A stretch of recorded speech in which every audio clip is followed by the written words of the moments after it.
Des fois, là, je me demande vraiment pourquoi je m'obstine à faire des piles à lire.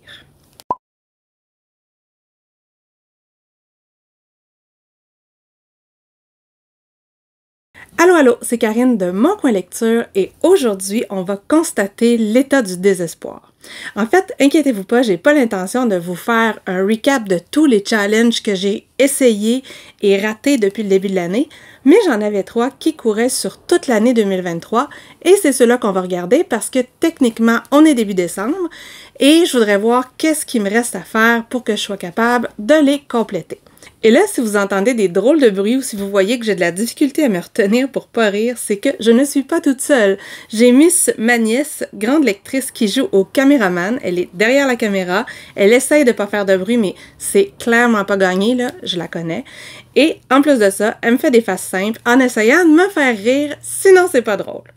Donc, les 3 challenges qu'on va regarder aujourd'hui, c'est ma pile ultime, ma pile suite de série et mon challenge MH Tapal. À la fin de tout ça, ce qu'on va regarder, c'est qu'on va essayer de sélectionner 3 livres dans ces listes-là que je pourrais peut-être réussir à lire d'ici la fin de l'année. En fait, là, je me fais pas d'illusions. Il est hors de question que je réussisse à lire tout ça. Au rythme de lecture que j'ai présentement, là, ça arrivera pas. Ça arrivera clairement pas. Donc, 3 livres...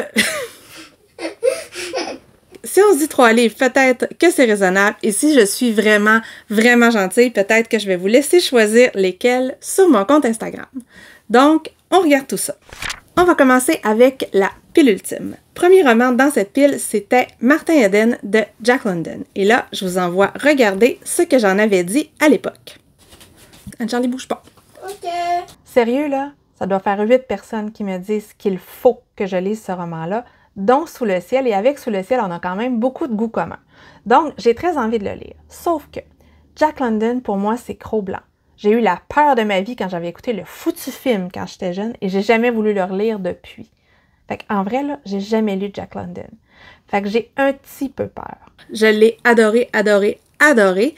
J'en ai parlé dans un vlog que j'ai pas publié parce que ce clip-là faisait partie d'une vidéo que finalement, j'ai pas fini de tourner.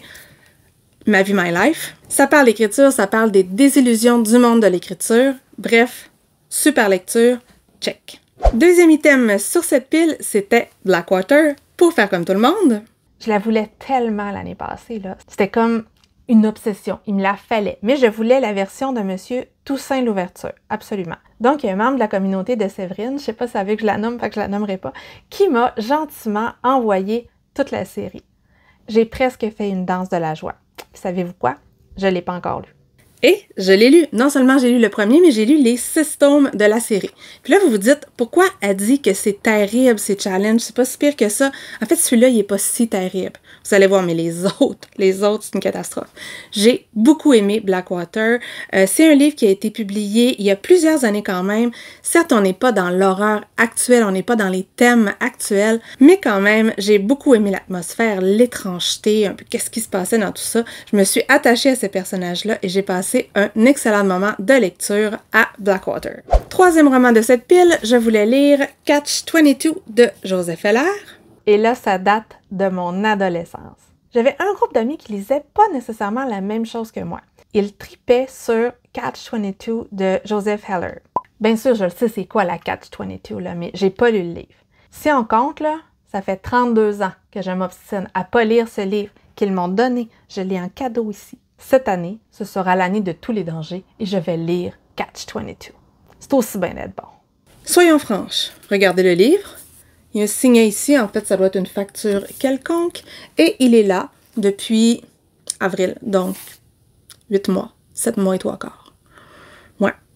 J'ai commencé, j'aimais ça en plus, je trouvais ça super drôle. Ça parle de l'absurdité de la guerre, de l'absurdité de l'armée, des règles qu'on peut comme pas vraiment contourner.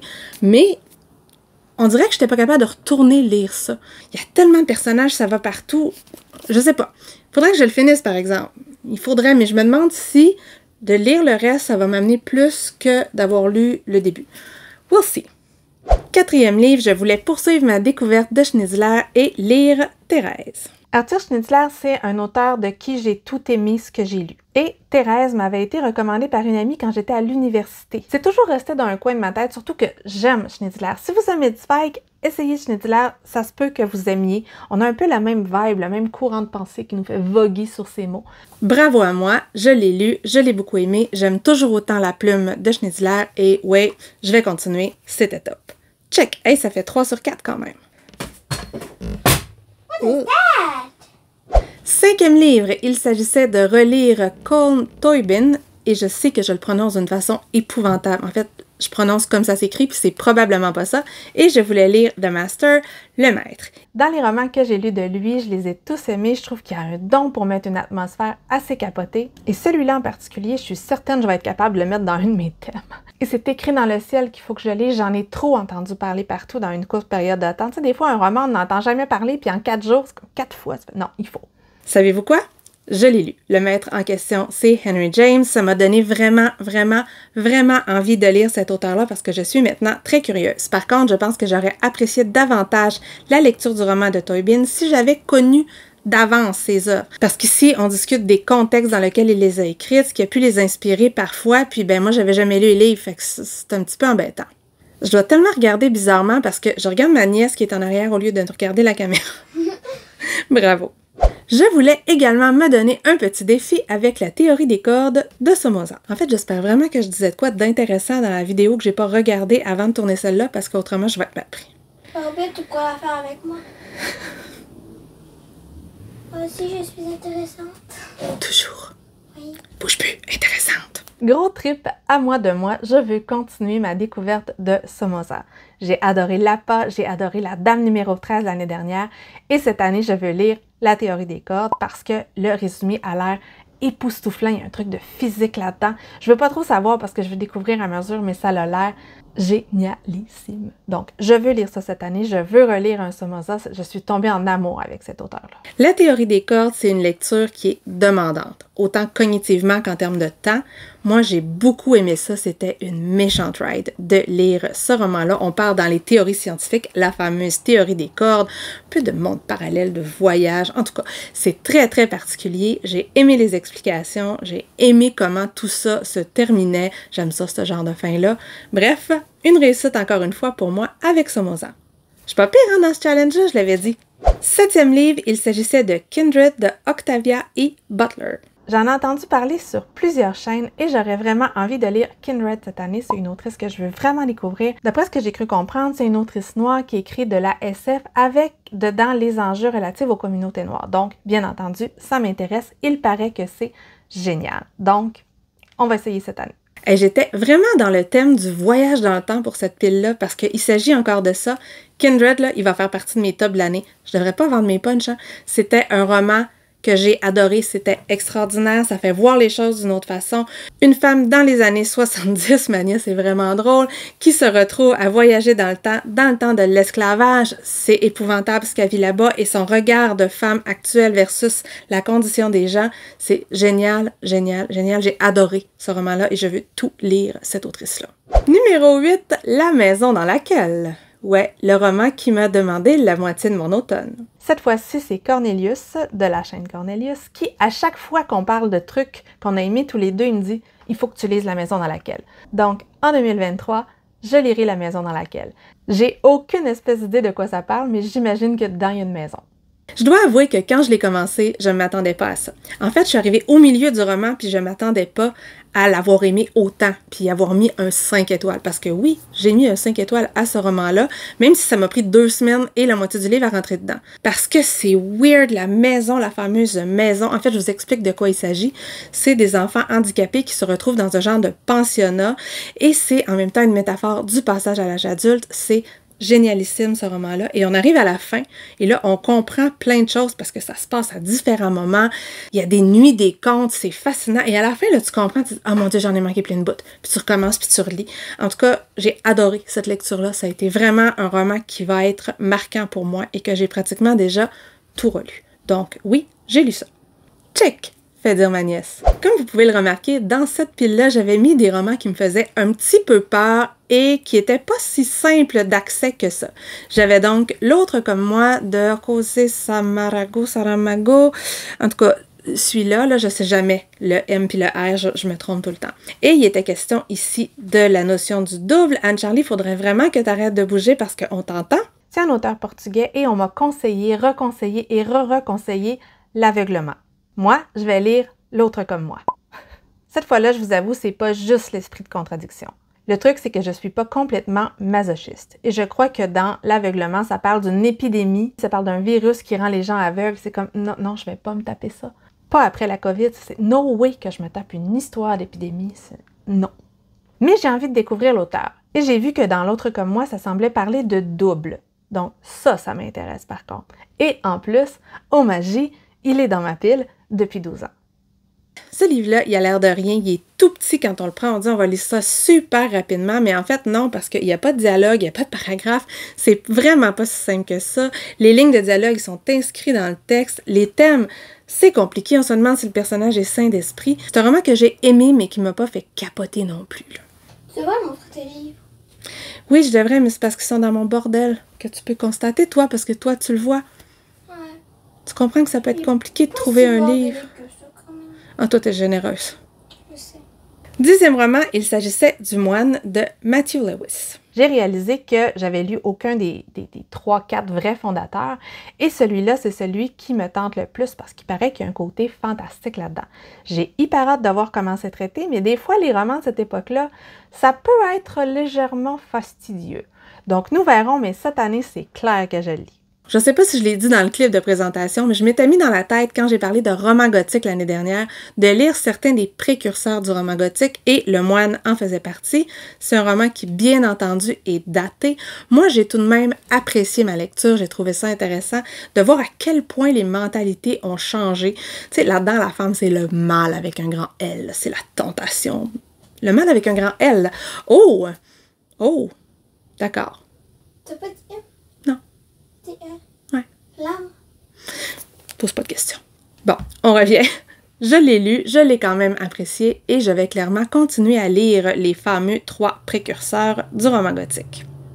Avant-dernier livre de cette pile ultime, je voulais découvrir Charlotte Perkins Gilman avec The Yellow Wallpaper, qui est une très très courte novella qui parle de la santé mentale, qui parle du postpartum en fait. Ah mais attendez un petit peu, je vais vous envoyer voir ce que j'en avais dit à l'époque. C'est une autrice que je n'avais jamais lue, mais il me semble qu'il en parle dans Gilmore Girls. Ça se peut-tu?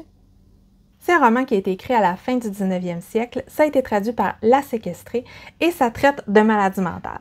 Donc, vous pouvez vous imaginer que ça m'intéresse de voir la vision d'une femme sur la maladie mentale ou sur ce qui était considéré à ce moment-là comme de la maladie mentale. Je ne sais pas, je ne l'ai pas lu, mais j'ai très très hâte de voir ce que c'est et il paraît qu'elle réussit à créer dans cette chambre au papier peint jaune une ambiance assez oppressante, limite gothique. Du coup, ça me parle. Une excellente lecture, c'est court, ça vaut la peine d'être lu, je le recommande à tout le monde. Ça parle de la façon dont on traitait les femmes à l'époque et ça a été écrit par une femme qui a vécu probablement quelque chose qui ressemble à ça, donc oui, go! Et finalement, le dernier livre de cette palle ultime, c'était Cartographie des nuages de David Mitchell. En fait, au Salon du Livre à Montréal, quand je suis arrivée sur le kiosque Alto, arrivait presque en même temps que moi une journaliste du Devoir qui avait eu la chance de l'interviewer. Et on a jasé avec l'attaché de presse, avec la journaliste, et quand il parlait de l'auteur, quand il parlait de l'homme, j'avais tellement le goût de tout lire ce qui est écrit, là, c'est capoté. La journaliste, là, elle disait qu'elle était un peu tombée amoureuse quand elle a fait l'entrevue. Imaginez, peut-être qu'un jour je vais pouvoir l'interviewer et tomber en amour, moi. Clairement, là, je me l'étais pas mis facile, mais oui, je l'ai lu. C'est encore une fois un roman qui est particulier. On se promène dans le temps. En fait, j'appelle ça un roman en escalier. T'sais, on commence, on change d'époque, on change d'époque, on change d'époque, puis hop, on revient en arrière dans les époques. Bref, j'ai beaucoup aimé ça. Il y a un lien assez ténu entre chacune des époques et David Mitchell. C'est un personnage qui est fascinant et il y a une plume qui est particulière. À date, tout ce que j'ai lu de lui, ça m'a plu. Il paraît qu'il y a un film que je n'ai pas vu, mais je le verrai un jour. Donc, si vous êtes comme moi et que vous comptez tout, vous savez que j'ai lu 11 romans sur 12 dans cette palle ultime. Non, mais si j'étais ma nièce, je ferais là, un petit geste comme ça là, qu'elle fait tout le temps. Là. Ouais, elle le fait derrière, puis elle est vraiment beaucoup meilleure que moi. Ça a l'air, j'ai pas la tête qui va avec. Peux-tu faire devant la caméra? Oui, viens. Je vous avoue, là, j'ai presque envie de me remettre à Catch-22 pour dire que vraiment, j'ai complètement réussi ce challenge-là. Ça m'arrive tellement pas souvent. Faudrait, hein? Dites-moi qu'il faudrait. Il faudrait. On va passer maintenant à la deuxième partie du challenge, c'est-à-dire les suites de séries. Au début de l'année, j'avais décidé que je terminerais ou que je continuerais 5 séries différentes. Vous allez voir, c'est pas un succès. J'ai aucune espèce d'influence sur moi-même. C'est n'importe quoi. La première, et la seule que j'ai lue, c'est L'Assassin royal de Robin Hobb. Puis ça, quand même, là, c'était pas pire parce qu'il me restait 3 tomes à lire. J'ai lu les 3 tomes, mais j'ai fini toute la série qui se passe dans cet univers-là. Fitz et moi, c'est une histoire qui est terminée, en fait. Non, je verrai plus Fitz, c'est triste. Je verrai plus le fou non plus. Ça, c'est encore plus triste. Puis la reine Ketriken, en tout cas, je me suis vraiment attachée à ces personnages-là. C'est une série que j'aime énormément. Il va falloir que je la relise un jour, c'est sûr. Ma nièce a une solution à tout. Sa série préférée, Le Journal de Dylan, de Mary Addison, elle l'a lu au moins 12 fois. Voilà. Deuxième série dont j'avais parlé, je voulais terminer The Puppy War. Il me reste le tome 3 à lire qui s'appelle... Je sais plus comment il s'appelle. En tout cas, le tome 3 de La guerre du pavot de R.F. Kuang. J'ai attendu parce que j'ai quand même lu Babel cette année, je crois. Puis je sais que ces thèmes reviennent. J'ai attendu un petit peu avant de me replonger dans son œuvre pour ne pas me sentir overwhelmed par ces thèmes-là qui sont le racisme, le colonialisme. Ça fait 5 fois que je me reprends. Donc, colonialisme, un jour je vais être bonne. Un jour je vais être capable de le dire vite. Donc, ce sont des thèmes qui sont hyper important, mais cette autrice-là, elle les traite en profondeur et elle répète. Elle veut être certaine qu'on a compris.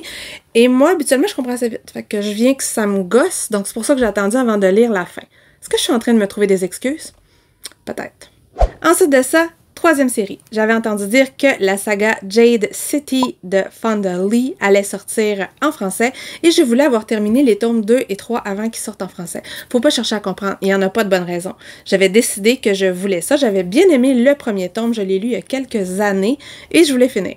On s'entend-tu que je n'ai pas avancé d'une ligne, mais pas une ligne, pourtant j'aimais ça, vraiment. Des fois on ne comprend pas, Karen. Moi non plus, je me comprends pas, une Charlie. Ça devrait voir une psy. Qu'elle va te comprendre. Oh, il y en a qui ont essayé. Dans les séries que je voulais continuer, il y avait la série de Olivia Blake, The Atlantic. Je voulais lire le tome 2, qui est là. Je pense que je l'ai dit dans 24 vidéos que je voulais lire. Mais là, je l'ai mis dans ma pile du Cold Winter. Donc, il faudrait que je le lise quand même bientôt. Surtout que le tome 3 est sorti. Puis, je devrais l'avoir bientôt dans la même collection que ça, parce que je suis bébé. Même quand je lis pas mes livres, il faut qu'ils soient beaux. Je sais. Je suis vénale. C'est le bon mot? Non, pas vénale. Futile, c'est ça. Ça veut dire quoi, futile? Futile, ça veut dire qu'il se soucie de conneries. Ah! Donc, si vous avez conclu, je l'ai pas lu. Dernier livre, il s'agissait de la suite de Ninth House de Leigh Bardugo, qui s'appelle Hellbent, qui est maintenant sorti en français, que je trouve quand même beau. C'est celui avec un lapin, là, un lapin un peu plumé, là. C'est bizarre, je trouve ça beau. Mais non, c'est pas lui, Chacha. Mais je te montrerai, toi, tu vas trouver beau. Mais moi, je l'aime bien, même s'il fait pitié le lapin. Je l'ai pas lu. Pourtant, cette série-là, elle a vraiment pas fait l'unanimité, mais moi, j'ai bien aimé le premier tome. C'était Dark Academia. Ça m'a plu, puis je vais le continuer. D'ici la fin de l'année, oui, je pourrais. Anne-Charlie, qu'est-ce que tu fais? Merci. Fait que, sur les 5 séries, j'en ai terminé une. Je suis fière de moi? Non, pas tant. Mais c'est pas grave. Je commence tout le temps des séries, puis je les finis jamais, puis c'est ça. Puis je fais des listes, puis je les lis jamais, puis c'est aussi ça. Bravo, Karine! Et finalement, ça donne bien parce qu'aujourd'hui, MH a sorti les thèmes de MH Tapal 2024. Je vous invite d'ailleurs à aller voir son Reel qui présente tout ça. Et on a regardé où j'en suis dans son MH Tapal de l'année passée. J'adore ce nom-là d'ailleurs. MH, genre MH Tapal, genre H-C-H. Vous voyez? J'adore ça. Bref, qu'est-ce que j'avais dit? J'allais lire. MH voulait qu'on lise le plus vieux livre de notre pal. Moi, c'était ce truc dans ces vieilles éditions quand je tripais sur la danse. Je tripe encore, mais je lis beaucoup moins de livres sur la danse, surtout ce genre-là. Donc, Vicky Baum Ballerina, il était dans pile en haut. Je l'ai pas lu. Est-ce que je vais lire ça un jour? Ça parle d'une danseuse étoile de 45 ans. C'est vieux, ça. On va voir. Ensuite, un livre que m'avaient recommandé les réseaux sociaux. Celui-là, je l'ai lu, j'aurais pu en mettre 62 dans celui-là. Et ce que j'avais choisi, c'était We Ride Upon Sticks, qui est en haut là, je sais pas si vous le voyez, c'est de Quan Barry. C'est un roman qui avait été recommandé par Books and Lala et il s'agissait d'une équipe de rugby ou de hockey sur gazon qui parlait au nous. c'était le passage à l'âge adulte, c'était hyper weird parce qu'il semblait avoir des drôles de choses qui se passaient dans cette école-là. En tout cas, j'avais bien aimé ça. J'avais beaucoup ri, j'avais passé un très bon moment, j'avais beaucoup aimé les jeunes joueuses ou joueurs et joueuses de cette équipe de field hockey. Une très bonne lecture et une autrice que je relirai. C'est une autrice ou il me semble que c'est une autrice? Ensuite, il fallait lire un tome de série. J'avais dit que je lisais le tome 2 de Un soupçon de sorcellerie de Michelle Harrison, Une pincée de magie, un soupçon de sorcellerie. En tout cas, c'était le tome 2. Comme vous pouvez voir, dans les séries, je suis pochissime. Je ne lis jamais mes suites de séries et je ne l'ai pas lu, même si c'est un premier tome que j'avais vraiment beaucoup aimé et que c'est un truc hyper jeunesse. Genre, Anne-Charlie, tu pourrais peut-être aimer ça. Mais l'autre que tu m'avais prêté, lui... C'était Nevermore, l'autre. Ouais, c'est Nevermore. Que t'as pas lu. Ouais, j'ai pas lu. Parce que Mania, c'est comme moi. Elle a plein de livres qu'elle a pas lu. Ensuite de ça, un roman hors de ma zone de confort. Alors là, j'étais vraiment allée hors ma zone. J'étais allée avec La Note brisée de Jessica David. C'était un envoi surprise. J'avais décidé de lui donner sa chance, mais c'est vraiment loin de ce que moi, je lis. Je crois que c'est du New Adult, de la romance québécoise. Mais il y avait de la musique, fait que ça me tentait, mais non, je l'ai pas lu. Je l'ai pas lu. Comme les autres, je l'ai pas lu. Je devais également lire un livre de plus de 500 pages. Je pense que j'ai lu 35 livres de plus de 500 pages cette année, mais j'ai pas lu celui que j'avais dit que je lirais. Tu sais, c'est tellement moi. Tellement moi. J'avais décidé que je lirais Zéphyr Alabama et ce roman est trop beau. Il est trop magnifique. On m'a dit que ça avait un peu la vibe d'Anne, mais ailleurs. Il faut que je lise ça. Faut tellement... Ah, mais ça me tente encore, en fait. Prochain thème, un livre à la couverture brune. J'avais choisi de lire Le jeu de l'oiseau. C'était de Sylvie Drapeau. Je l'ai lu, je l'ai beaucoup aimé. Je vous en ai déjà d'ailleurs parlé un autre tantôt. Un autre tantôt, c'est l'histoire de deux enfants qui vivent avec un papa violent dans une ville qu'on ne peut pas tant nommer, mais qui est à côté d'une mine, et une maman qui est pris dans une dynamique un peu particulière. Ce sont des jumeaux et ils font face à ce monde en tant que deux. Ce sont des deux. Est-ce qu'ils vont le rester et comment on fait face au monde adulte quand on est des tout seuls? Prochain thème, un livre dont le titre ne comporte qu'un seul mot. J'avais choisi Noué de Catherine Voyer-Léger. J'en ai lu quelques parties. Je ne l'ai pas terminé. Je vais le terminer celui-là parce que j'aime beaucoup la plume de cette autrice-là. Ça parle d'attachement, je crois. Donc, non, je ne l'ai pas lu, mais je vais le lire. Promis, promis. Avec un livre qui devait m'apprendre quelque chose, j'avais choisi De racines et de mots, Persistance des langues en Amérique du Nord. C'était dirigé par Richard Mignot, que je salue au passage, et c'était une flopée d'auteurs. J'ai lu quelques-uns des essais, encore une fois. J'ai pas terminé parce que j'ai oublié le livre en quelque part, puis j'ai oublié que j'avais commencé. Mais je vais le finir parce que ça parle de langue, c'est intéressant. J'aime ça, parler de linguistique, puis de langue, puis de langage, puis bref, j'aime ça. Pour le livre paru avant 2000, j'avais choisi les premiers tomes des... Ça s'appelle pas Les Chroniques de la Cité, ça s'appelle comment? Tales of the City, ça s'appelle Les Chroniques de San Francisco, Les Chroniques de San Francisco. J'ai lu 2 tomes des Chroniques. J'ai celui-là ici, mais c'est pas un des 2 premiers, parce que je sais pas où sont les 2 premiers. Il y a vraiment du bazar, là. Vraiment, vraiment. Mais c'est ça, c'est un univers qui est doudou malgré tout. C'est San Francisco, les années 70. C'est très, très queer. C'est drôle. On a l'impression d'avoir une petite sitcom. J'aime beaucoup. Je vais clairement continuer. J'ai pas lu les autres tomes avec les copains parce que Sylvain fait une lecture commune. Je les ai pas encore lus, mais je vais les lire un jour, c'est sûr. Donc oui, je peux faire un check. Autre mot-clé, lire un roman d'une autrice qu'on aime. Donc moi, j'avais choisi Je suis celle qui veut sauver sa peau de Fanny Demeule.